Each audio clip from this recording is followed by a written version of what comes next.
Assalamualaikum warahmatullahi wabarakatuh. Selamat pagi, selamat siang, selamat sore, malam. Oke, perkenalkan nama saya Abdi Wicaksono PS, NIM 23115617 dari kelas IF05. Oke, untuk pemimpin yang saya pilih adalah Steve Jobs. Dia adalah founder dari Apple. Oke, satu. Peran kepemimpinan di dunia mahasiswa dan karir masa depan.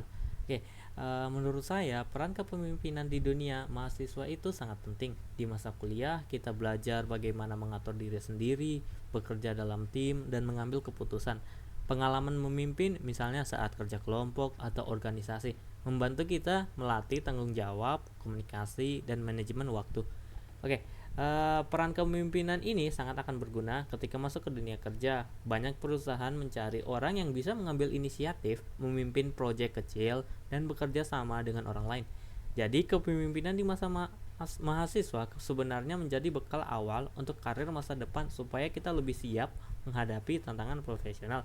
Oke, untuk poin keduanya, siapa pemimpin yang paling mempengaruhi hidup saya? Oke, dan alasannya juga. Oke, pemimpin yang paling mempengaruhi hidup saya adalah Steve Jobs. Ia adalah sosok yang mempunyai visi besar dan berani berpikir berbeda. Saya terinspirasi dari bagaimana ia menggabungkan teknologi, kreativitas, dan seni menjadi satu hal yang bermakna. Saya memilih Steve Jobs karena kisah hidupnya yang mengajarkan saya tentang ketekunan. Ia pernah gagal, bahkan dikeluarkan dari perusahaan yang ia dirikan sendiri. Tapi dia bangkit lagi dan membawa Apple menjadi perusahaan teknologi terbesar. Dari situ, saya belajar bahwa kegigihan dan fokus pada kualitas bisa membawa seseorang mencapai hal yang besar.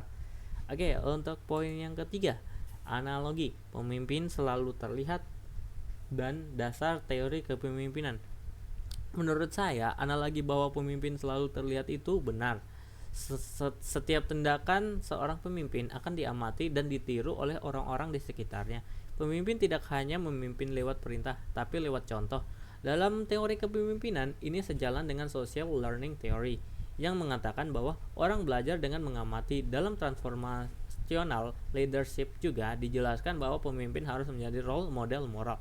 Jadi, kalau pemimpin disiplin, jujur, atau bekerja keras, tim akan mengikuti hal tersebut. Tapi, kalau pemimpinnya buruk, itu juga akan ditiru. Karena itu pemimpin harus sadar bahwa setiap tindakan adalah contoh. Poin keempat, penjelasan singkat 4 teori kepemimpinan. Pertama, trait theory. Teori ini mengatakan bahwa pemimpin itu punya sifat bawaan seperti percaya diri, tegas, dan pintar berkomunikasi. Kedua, transformational leadership.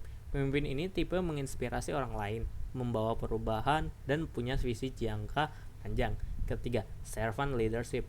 Di sini pemimpin berperan melayani, fokusnya pada membantu anggota tim berkembang dan mendukung kebutuhan mereka. Keempat, situational leadership. Teori ini menjelaskan bahwa gaya pemimpin harus menyesuaikan keadaan. Tidak ada satu gaya yang cocok untuk semua situasi. Oke, untuk poin yang kelima, peran leader, follower, dan influencer dalam kepemimpinan mahasiswa. Dalam kepemimpinan mahasiswa ada 3 peran utama, yaitu leader, yaitu pemimpin yang mengarahkan kelompok, membuat keputusan, dan memotivasi anggotanya. Yang kedua adalah follower. Ini bukan peran pasif. Follower membantu menjalankan tugas, memberikan ide, dan menjaga kerjasama tim dalam kerjasama kelompok yang baik. Tapi tanpa follower yang baik, pemimpin tidak bisa berjalan sendiri juga. Yang ketiga adalah influencer. Peran ini biasanya dilakukan mahasiswa yang punya ide baru dan menggerakkan orang lain. Meskipun tidak memegang jabatan formal, mereka juga menjadi agen perubahan di lingkungan kampus. Oke, itu saja dengan saya akan saya tutupi dengan filosofi yang sangat saya tekuni. Oke, ini filosofinya achieving success and fulfillment through passion, innovation, and personal growth. Oke, itu saya dari saya. Wassalamualaikum warahmatullahi wabarakatuh.